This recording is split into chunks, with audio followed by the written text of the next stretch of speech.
जय गुरु जी महाराज की जय। जय मेरे सतगुरु महाराज की जय। जय गणपति महाराज की जय।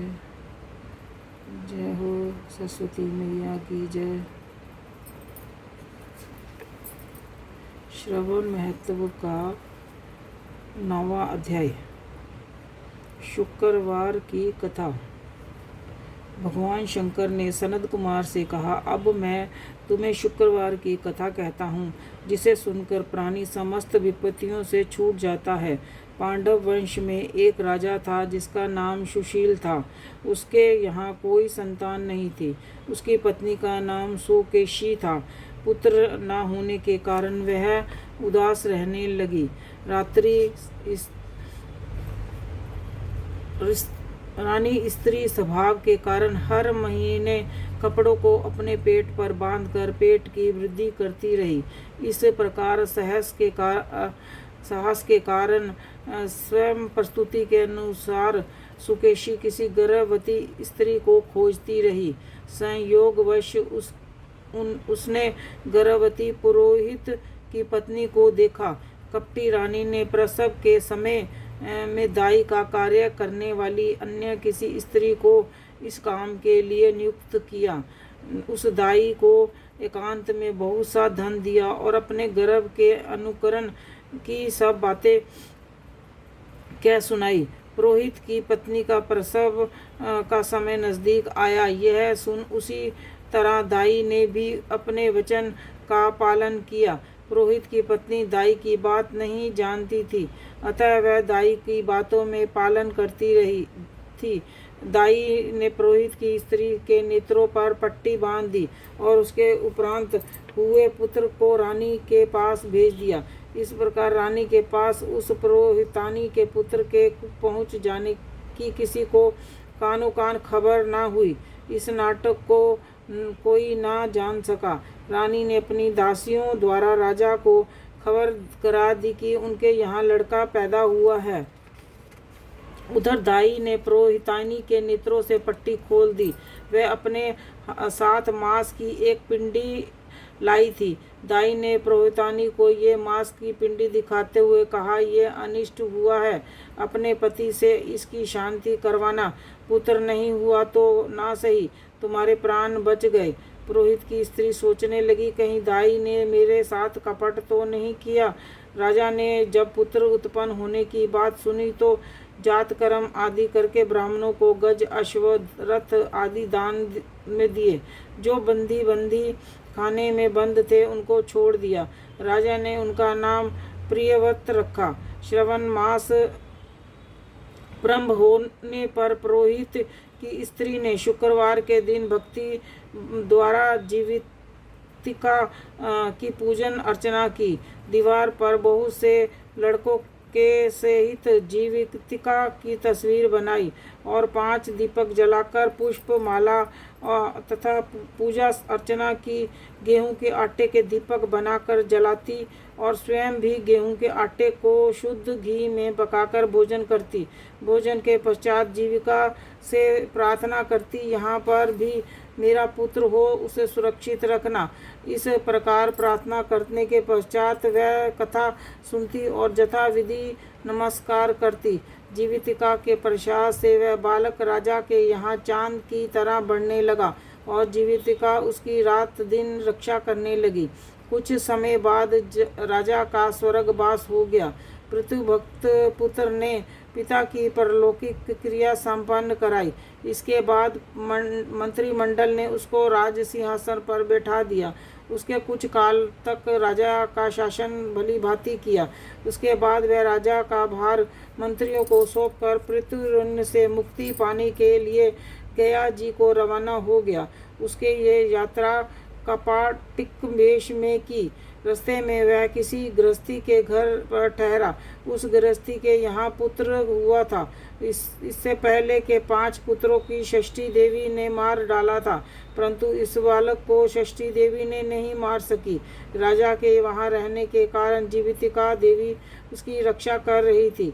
गृहस्थे ने जब अपने लड़के की जीवित अवस्था में देखा तो उसको पक्का विश्वास हो गया कि यह बालक अतिथि राजा के कारण ही जीवित है।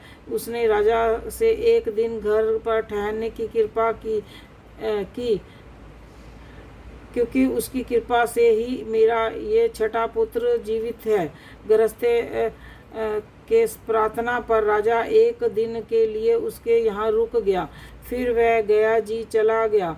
वहाँ पिंड देने पर लगा और देते समय उसे बड़ा आश्चर्य हुआ। उसने देखा कि पिंड को ग्रहण करने के लिए 2 हाथ बाहर निकले। एक विद्वान ब्राह्मण से उसने पूछा कि ये सब क्या मामला है। ब्राह्मण बोला, ये दोनों हाथ तुम्हारे पिता के हैं। घर जाकर अपनी माता से पूछना कि ऐसा क्यों हुआ, तुम्हारी माता ही बतलाएगी। लौटते समय राजा फिर उसी गृहस्थी के यहाँ ठहरा। उसके यहाँ अब दूसरा पुत्र पैदा हुआ था जो केवल 7 दिन का था। इस लड़के को लेने जब षष्ठी देवी आई तो जीवितिका देवी ने उसे बालक को नहीं ले जाने दिया। षष्ठी देवी ने जीवितिका देवी से पूछा कि आप इन लड़कों को क्यों बचा रही हो? इसकी माँ ने कौन सा व्रत किया है जो दिन रात आप इसकी रक्षा करती? राजा भी उस समय जाग रहा था। वह दोनों देवियों की बात सुन रहा था। वह नींद का बहाना करके पड़ा रहा। जीवितिका बोली, इसके यहाँ जो अतिथि ठहरा हुआ है उसकी माँ श्रवण के महीने में शुक्रवार के दिन मेरा पूजन तथा व्रत नियम अनुसार करती है। वह नियम क्या है और किस प्रकार किया जाता है वह सब तुम्हें बतलाती हूँ। इसकी माँ उस दिन हरे वस्त्र और हरे रंग की चूड़ियाँ नहीं पहनती, चावल के धोबन माड़ को कभी नहीं लांघती, हरे पत्तों के मंडप के नीचे नहीं जाती, हरे रंग का साग सब्जी नहीं खाती। ये सब कुछ वह मेरे लिए ही करती है, इसीलिए मैं उसकी तथा उसके पुत्र की रक्षा करती हूँ। षष्ठी देवी और जीवितिका देवी का वार्तालाप सुनकर राजा बहुत सुबह उठकर अपने राज्य में आया। राजा ने अपनी माता से पूछा, हे माता, आप जीवितिका का व्रत करती है तो उसकी विधि क्या है? राजा की माता ने उत्तर दिया, मैं तो जीवितिका का व्रत नहीं करती, इसीलिए मुझे उसकी विधि का ज्ञान नहीं है। ये सुनकर राजा को बड़ा आश्चर्य हुआ और वो सोचने लगा, मेरी माता कौन है? राजा ने गया यात्रा के फल पर त्यार्थ ब्राह्मणों को, सुहागिनों को भोजन कराने की इच्छा प्रकट की। उसके यहाँ हरे वस्त्र, हरी चूड़ियाँ आदि प्रसाद भिजवाए। दूत ने सब के यहाँ संदेशा दिया कि आप सब राजा के यहाँ भोजन करने आए। पुरोहित की पत्नी ने राजदूत से कहा, मैं हरे रंग की कोई चीज़ नहीं लेती। राजा को यह समाचार मिलते ही उसने पुरोहित पत्नी के लिए लाल रंग के वस्त्र, लाल रंग की चूड़ियाँ भेजी। पुरोहित पत्नी ने उन चीज़ों को ले लिया और राजमहल में आई। पुरोहित पत्नी को देखकर राजा ने हाथ जोड़कर उसका अभिनंदन किया और नियम का पालन करने का कारण पूछा। उसने उसका कारण शुक्रवार व्रत बतलाया। राजा को देखकर उसी समय उसके स्तनों में मातृ प्रेम के भाव के कारण दूध निकलने लगा। उस दूध से राजा भली प्रकार सिंचित हो गया। गया में 2 हाथ निकलने से तथा रास्ते में गृहस्थी के यहाँ देवी से बातचीत और स्तनों से दूध निकलने से राजा को पक्का विश्वास हो गया कि यही उसकी माता है। राजा ने पूछा, हे माते, भय मत करो और मुझे अपने जन्म का सही हाल बतलाओ। सुकेशिनी ने उसके जन्म के सब तथ्य बता दिए। राजा ने प्रसन्न होकर अपना जन्म देने वाली माता पिता को नमस्कार किया और उनको संपत्ति देकर उनका मान बढ़ाया। राजा दिन रात को राजा में जीवितिका से प्रार्थना की, हे देवी, मेरे जन्मदाता पिता तो मौजूद हैं, फिर गया में पानी से 2 हाथ किसके निकले थे? देवी ने राजा को ख्वाब में ही उत्तर दिया कि हे राजन, मैंने तुम्हें विश्वास दिलाने हेतु ऐसी माया रची थी, इसमें तुम कोई संदेश न करो। भगवान शंकर बोले, हे सनत कुमार, मैंने तुम्हें शुक्रवार के व्रत करने का महत्व कह सुनाया है। इसका व्रत और श्रवण के मास में करने से मनुष्य के समस्त इच्छाएं पूरी हो जाती हैं। नवाध्याय समाप्त।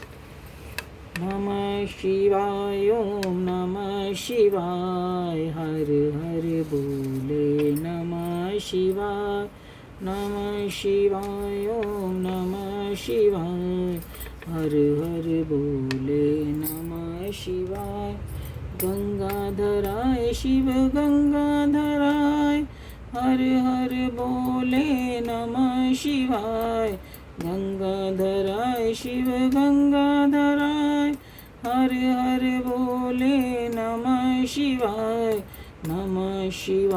ओम नमः शिवाय हर हर बोले नमः शिवाय रामेश्वराय शिव रामेश्वराय हर हर बोले नमः शिवाय रामेश्वराय शिव रामेश्वराय हर हर बोले नमः शिवाय ओम नमः शिवाय हर हर बोले नमः शिवाय। जय बोले बाबा की जय।